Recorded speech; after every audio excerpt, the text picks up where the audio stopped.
So yeah, happy to be here again.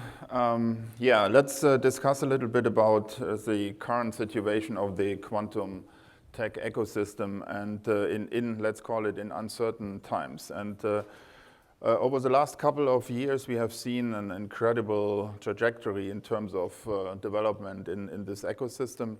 But at the moment, we need to realize that there is a kind of an uncertain situation out there in the economy. So now, how does that work? It doesn't work at all.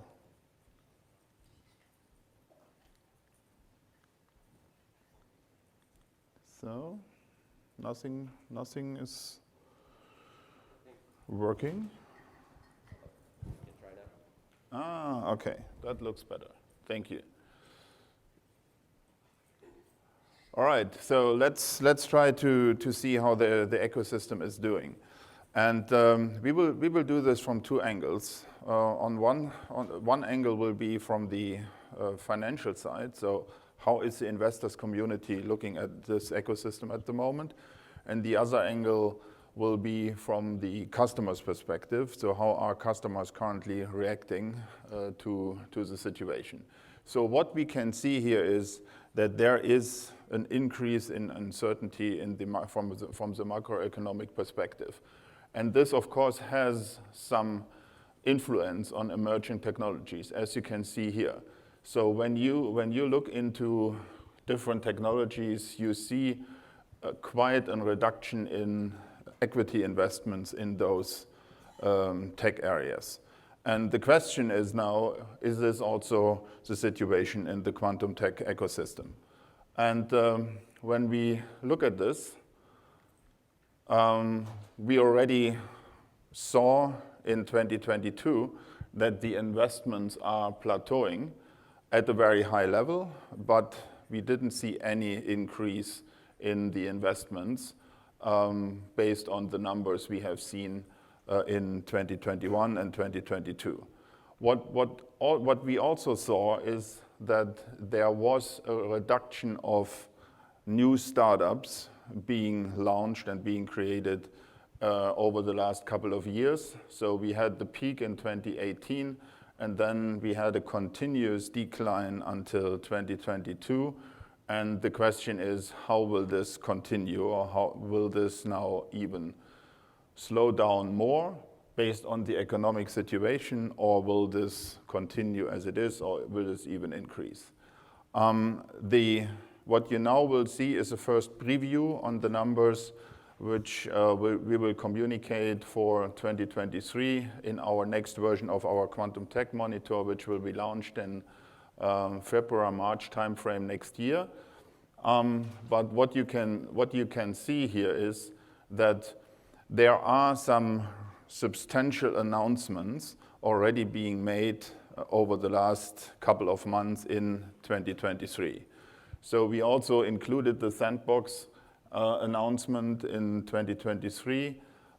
We know that the official deal was probably closed in December 2022, but the announcement was made in 2023, so we are counting it in 2023. So we see some substantial investment cases here with Sandbox in the lead, but also Photonics, Pascal, and OQC just recently announced 100 million investment. And we also see some great momentum in the public sector. So in the US, there's a typo. It should say 31 tech hubs designated by US EDA, and 2 of which in quantum, which is a great movement. We see some momentum in Germany. We see also substantial momentum in the UK, also India, and of course China. So this all tells us that there is still continuation of this momentum from an investor's perspective. Nevertheless, if we count the numbers, and if we only count the large deals we have seen so far, we come up in the range of 1 billion plus. So if you remember what I have shown you earlier on the slide where we showed the 2022 numbers, we were at 2 point something billion. So we need another billion of smaller deals, which of course we will count to end up at the same level as we ended up in 2022. So if you want to hear my projection, I personally believe that we will probably will end up at a lower level as it was before. And we also see when we look into the foundation of new companies in that space, we also see not an acceleration in that space at all. So in summary, from the investor's perspective, it looks like that we potentially will see lower numbers than we have seen in 2021 and 2022. So also here, we expect that the macroeconomic situation will have some effects also on the ecosystem in the quantum space. So now we will look into the perspective from the customer side. Here, we will also see some momentum, and this will be presented by my colleague, Mena Issler.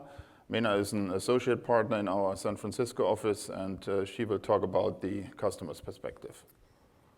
Thank you, Niko.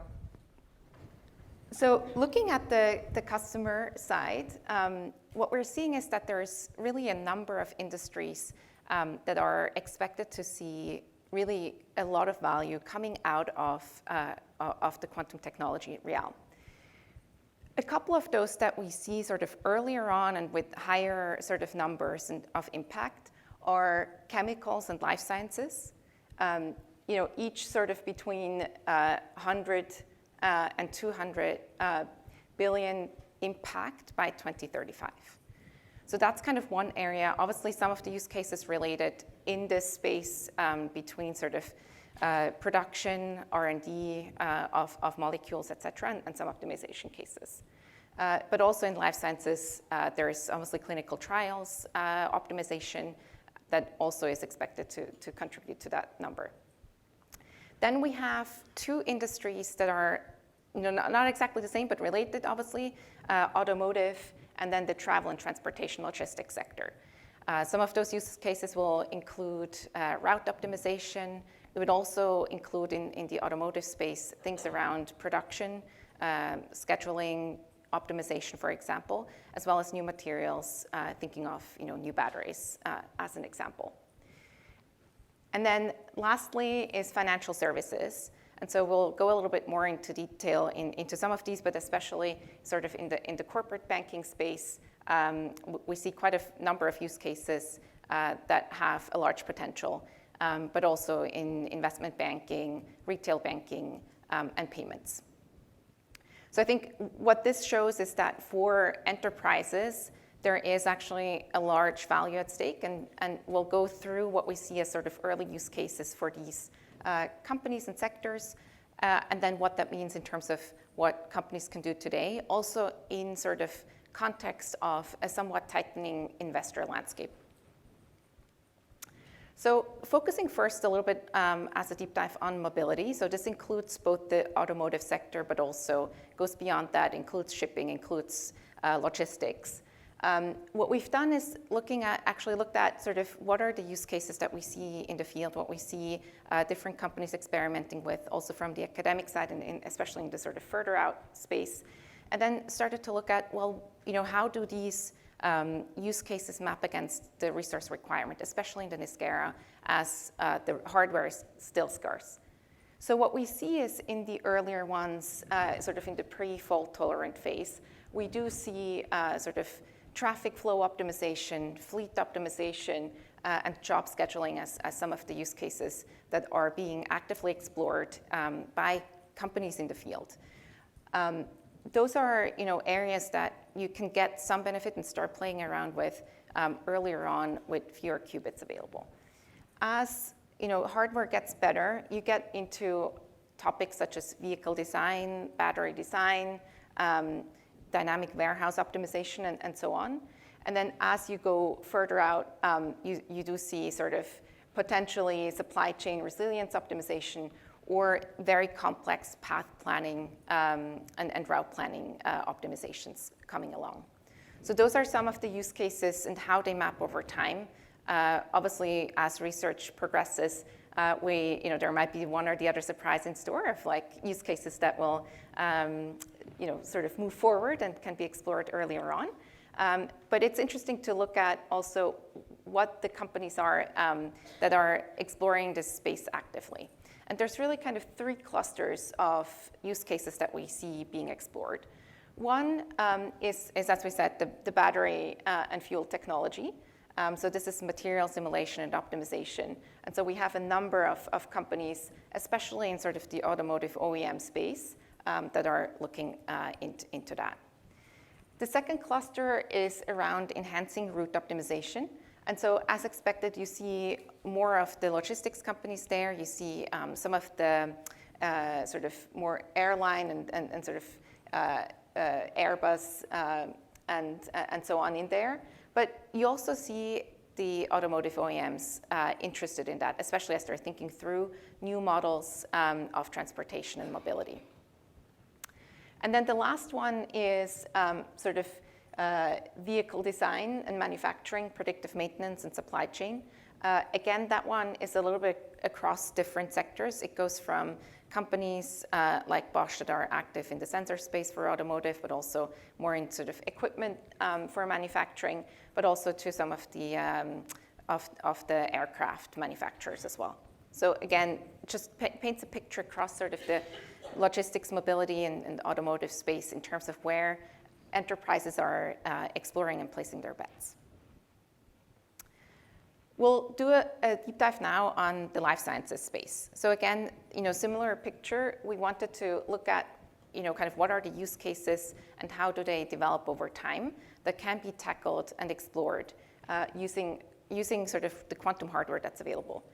Some of the earlier sort of use cases that we see are reaction mechanisms, also spectroscopy, obviously for smaller molecules. And then as the hardware increases in terms of the number of qubits and the fidelity, we'll sort of see over time more complex structures that can be simulated, but also kind of more interaction energies, et cetera. So like more complex tasks that can be looked at.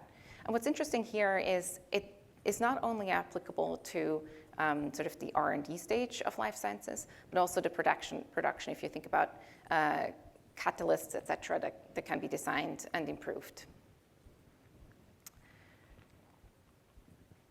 And then we also wanted to look at the finance sector. As you can remember, this is one of the areas where we see some of the largest value accruing for this industry.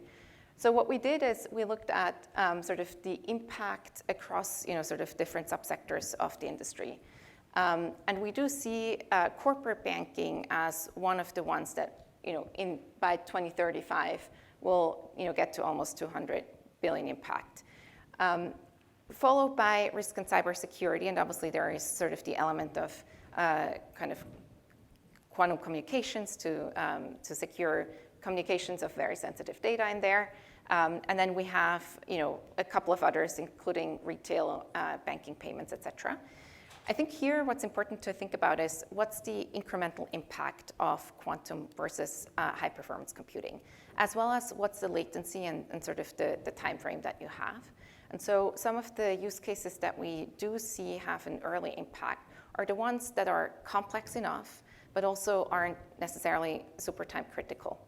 And so one of those, and what we tend to see is those, typically are in corporate banking, where it's more complex than with retail banking very often, if you think about the number of assets, et cetera, that enterprises and loans that enterprises have, as an example. But also aren't kind of as time sensitive as you might find in payments, for example. So what we wanted to do is a quick deep dive on one of these use cases.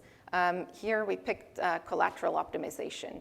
So think of it as sort of one of those problems that is complex to solve, where companies and enterprises take up loans, but to secure those loans, they need to be matched against sort of meaningful assets that companies have as a collateral.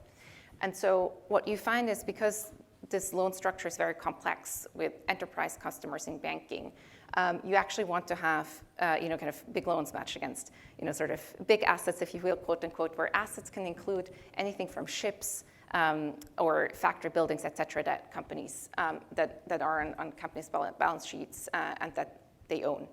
And so here, while there are classical solvers for this problem, the problem needs to be so much reduced and approximated that you actually don't really get to the optimal solution. And there is a lot of appetite to actually explore what you can do with quantum approximate optimization algorithms and grow research to actually tackle that problem and get to a better solution. And so we actually see in that space various players, both from the quantum angle and from sort of the finance industry, pairing up to explore those use cases. So with that as a backdrop, what we wanted to do is now think about what does that all mean and what can enterprises sort of do today, right? Because when we're looking at the NISQ era, we do see that those early use cases that we just highlighted, they do represent, a significant value, but it's still not at all close to sort of full value capture. So typically, across those deep dives industries that we just looked at, we see somewhere between 5 and 15% of value coming from those early use cases. And so as an enterprise and as a decision maker in those enterprises, one of the key areas to focus on is not just the financial value, but really thinking about what it takes to start using the technology, building a team, developing the talent, et cetera, to bring that together. So it's not just the financial value that is important to keep in mind. And so when we think about what enterprises can do, there's really three things, right? One is really staying close to what's happening in the technology space. What are the advances that we're seeing? What are the new use cases that are being explored by other companies? And how does that tie to what's available and doable with the current hardware? The second piece is actually starting to explore use cases that are tailored and bring value to the particular situation that an enterprise is in. And that can be very different even for players in the same industry in terms of what their priorities are and where they see sort of a benefit coming from. And so here, this is actually really laying the foundation to be in a pole position to capture first mover advantages once kind of the hardware scales up and sort of the financial value really comes to the forefront. And then lastly, not to underestimate, is sort of building a collaboration and a network sort of within the quantum ecosystem and building out the talent internally and building the reputation for scarce talent to actually then come and choose sort of the different companies to work for. We do see actually that talent is still scarce, not just in quantum, but particularly in quantum. It's true across all sort of tech sectors almost. We see, for example, while job postings overall have declined in the last year by about 13%, the job postings that are kind of geared towards tech talent has increased by 15%. So exacerbating essentially the talent gap. And this is even more pronounced in quantum. So those would be kind of the three key messages that we want to leave enterprises with. Focus on the technology, understanding it, monitor the advancements, get your hands dirty, if you will, and start to play around with use cases that really matter to your organization. And then lastly, collaborate and build talent here.